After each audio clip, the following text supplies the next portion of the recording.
माता दी, जय माँ शीतला देवी। कैसे हैं आप सब? आजकल ना केसेस बहुत ज़्यादा बढ़ गए हैं दोषों के। दोष क्या होता है, कैसे लगता है, कैसे पहचाने कि हमको क्या दोष लगा हुआ है, उसके बारे में थोड़ी सी चर्चा करेंगे। 2 से 2.5 साल में मैंने कुल देवी देवता का दोष, पितृ दोष, इष्ट देवी देवता का दोष, आपके खुद के कर्मों का दोष, सब कुछ खंगाल के देख लिया। अब इसके बारे में बात करना ज़रूरी है।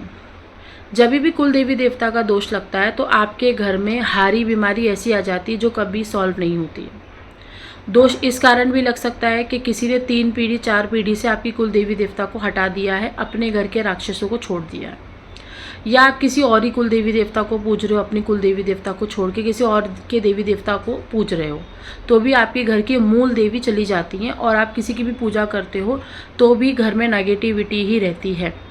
आप कितनी भी पूजा करते हो, घर में नेगेटिविटी ही रहती है। दूसरी चीज़, आपने अपना धर्म परिवर्तन कर लिया, लेकिन आपने पिछले धर्म के, जैसे मान लो आपने क्रिश्चियन धर्म अपना लिया, आप हो हिंदू, तो हिंदू धर्म के देवी देवता अभी भी आपके साथ कनेक्टेड रहेंगे। तो आप क्रिश्चियन का भी कर सकते हो, लेकिन आप हिंदू देवी देवता का नहीं छोड़ सकते। यहाँ पे ये गलती कर देते हो, फिर आने वाले जो आपके बच्चे होते हैं वो दोष को लेते हैं, फिर वो दर बदर भटकेंगे, उनको बच्चे होने में दिक्कत हो जाएगी, परवरिश अच्छी नहीं होगी, कुपोषित बच्चे पैदा होंगे, कमज़ोर बच्चे पैदा होंगे, फिर उसमें आपको इतनी दिक्कत हो जाएगी कि बच्चों में इतने रोग बढ़ जाएंगे कि आप कितना भी इलाज कराओगे उसका कोई इलाज नहीं होगा, जब तक कोई एक बहुत पावरफुल शक्ति आए ना, एक अच्छा गुरु ना आपको मिले, तब तक आपका बच्चा ठीक नहीं हो सकता। लाखों की पूजा करवा के देख लो, कोई उपाय नहीं निकलेगा।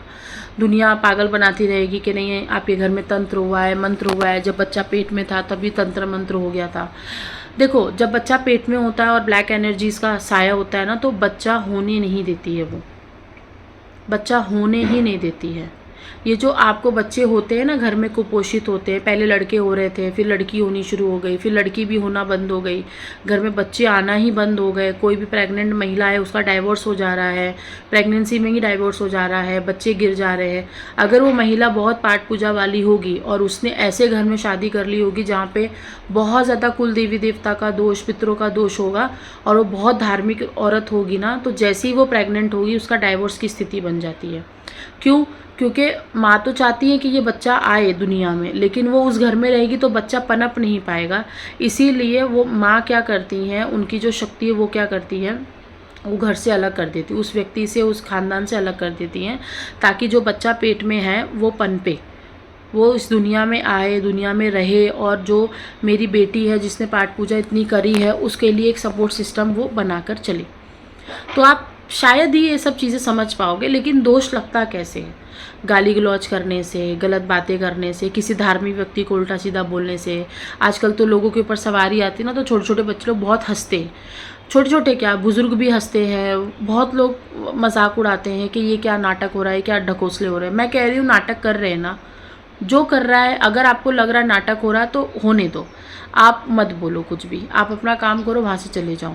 अगर सही में 1% भी अगर उसके ऊपर देवी देवता की शक्ति है और वो ही आ रही है, तो वहाँ पे एक दोष तो तुमने अपने लिए क्रिएट कर लिया। अब देखो ये काम कैसे होता है। अब फॉर एग्जाम्पल आप मेरे पास आए, आपके पास मान लो 2 शक्ति है, ठीक है, मेरे पास भी मान लो 2 शक्ति है, ठीक है। आप मेरे पास आए, आपने मुझे उल्टी सीधी बातें कर दी, 4 चीज़ें सुना दी, ये कर दिया, वो कर दिया, ऐसे कर दिया। अब मैं वहाँ पे भड़क सकती थी, मैं वहाँ पे 4 बातें बोल सकती थी, लेकिन मैंने वहाँ पे बोला नहीं। मैं वहाँ पे गाली गलौज कर सकती थी, कुछ कर सकती थी मैं भी, लेकिन मैंने किया नहीं, मैं वहाँ से हट गई। अब आप लेकर आए थे 2 शक्ति मेरे पास, अब आपके पास 1 बचेगी, आपकी 1 शक्ति मेरे पास आ जाएगी। क्यों? क्योंकि आपने मुझे जब उल्टा सीधा बोला तो मेरी शक्ति को वो चीज़ पसंद नहीं आई, तो मेरी ही शक्ति ने आपकी 1 शक्ति को खींच लिया अपने पास। और जब आप मेरे पास आते हो, या आप किसी के भी पास, मैं सबका बता रही हूँ, कोई भी अच्छे भगत के पास अगर आप जाते हो, अपनी 2 शक्ति लेकर जा रहे हो, और आपने वहाँ पे बहुत भावना से, बहुत प्यार से आपने उस चीज़ को हैंडल किया, बातें सुनी, काम करे, तो आपकी वही 2 शक्ति 4 शक्ति में कन्वर्ट हो जाती है। और जब आप उल्टी सीधी बातें करते हो, ढकोसले करते हो, नौटंकी करते हो, उल्टी सीधी बातें, दिल दुखाते हो हम जैसे लोगों का, तो वहाँ पे आपको दोष क्रिएट हो जाता है। तो आपकी शक्ति 2 में से 1 बच गई। कभी कभी ये भी होता है कि 2 में से दोनों आ जाएंगी और आप पूरे खाली होकर जाओगे।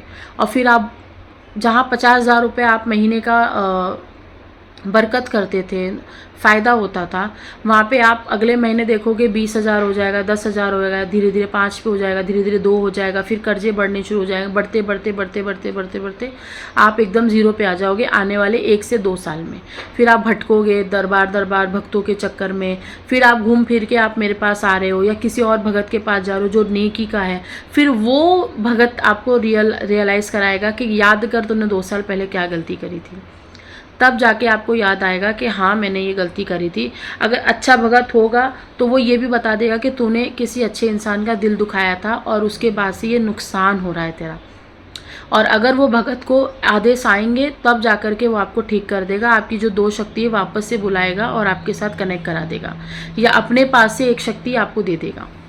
ऐसे मेरे पास बहुत सारे केसेस आए, तभी सब लोगों को ना मेडिटेशन क्लास में बहुत अच्छे अनुभव होने लग गए। इनको शक्ति इतनी इंक्रीज़ हो गई, जो अच्छी भावना रखे हैं उनको इसीलिए बहुत अच्छा प्रोग्रेस हुआ और कम दिनों में हुआ। इसीलिए दोष नहीं लेना है। पितरों का दोष किसी किसी को पिछले जन्म से होता है। पिछले जन्म से क्या होता है, उन्होंने अपने घर के बुजुर्गों की हत्या कर दी, अपने घर के ही औरतों के साथ एक्सटर्नल मैरिटल अफेयर्स में रहे होंगे, या जो घर के मर्द होंगे उनके साथ एक्सटर्नल मैरिटल अफेयर्स रहा होगा, बच्चे होंगे उनके साथ हो सकता है, गलत काम किया होगा, घर में किसी को जहर दे के मार दिया होगा, या प्रॉपर्टी के चक्कर में किसी को ऊपर तंत्र मंत्र करा दिया होगा अपने ही घर में और उसकी मृत्यु हो गई होगी। तो ये होता है पिछले जन्म के पितृदोष। और इस जन्म में आप कितना भी गंगा स्नान कर लो, पिंड स्नान कर लो, कुछ भी कर लो, पिंड दान कर लो, कोई रिजल्ट नहीं आएगा, क्योंकि चला तो वो पिछले जन्म से है, वो छोड़ेगा ही नहीं आपको। कहते हैं ना कर्मों, क्या ये लोग इतने गलत करते, क्या उनको कर्मों का फल नहीं मिलता? मिलता है, यही फल है, ऐसे ही मिलता है। अब एक हो गया ये चीज़। दूसरी चीज़, अगर आप अभी इस लाइफ में बचना चाहते हो दोष से, तो आप किसी का दिल मत दुखाओ। जो आपका दिल दुखा रहा है आप उसको बोल सकते हो कि आप ऐसे काम मत करो और आप वहाँ से हट जाओ। लेकिन आप अगर धार्मिक हो, जाप ध्यान करने वाले व्यक्ति हो, तो मुझे नहीं लगता कि मुझे समझाने की ज़रूरत है, आप खुद समझदार हो। अगर आप जाप ध्यान करने वाले व्यक्ति नहीं हो तो आपको किसी को भी गाली गलौज नहीं करनी है, किसी अच्छी महिला को कुछ नहीं बोलना है, अच्छे पुरुष को कुछ नहीं बोलना है, बच्चों को डोनेशंस देनी है, छोटी छोटी कन्याओं को डोनेशंस दो, चैरिटी करो। दिल को जितना आप खोल के रहोगे भाव उतने आपके अंदर आएंगे। जितना हो सकता है अपने आप को पढ़ने की कोशिश करो कि आप एक ह्यूमन फॉर्म हो, आपके अंदर एक आत्मा है, वो जीवित है, जिंदा है, सांस ले रही है, उसी के भरोसे हम जी रहे हैं। बस उसको क्या अच्छा लग रहा है उसको दो। उसको खाना पीना नहीं चाहिए, उसको चाहिए एक पॉजिटिव वर्क।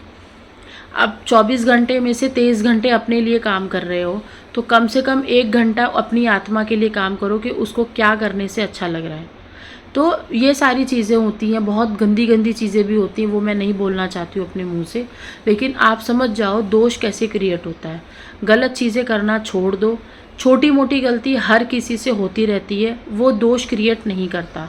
दोष क्रिएट तब करता है जब किसी के मुंह से बद्दुआ निकल जाए।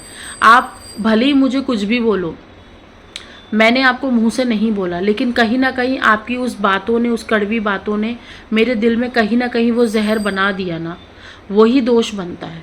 क्योंकि समझदार आदमी कभी भी आपको श्राप नहीं देगा। श्राप तभी देगा जब आपने अपनी उल्लंघन कर दिया होगा, अपनी बाउंड्रीज, अपनी सीमा का उल्लंघन कर दिया होगा। और श्राप देना उनके लिए बहुत ज़रूरी है जो राक्षस हैं।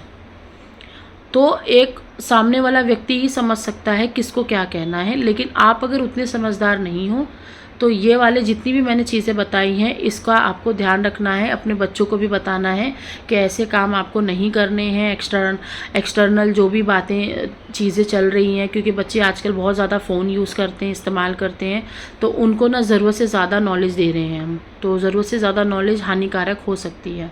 तो इसके लिए थोड़ा सा उनको बचाओ, दोषों से बचाओ, क्योंकि नेगेटिविटी का इलाज संभव है, दोष का इलाज संभव नहीं है।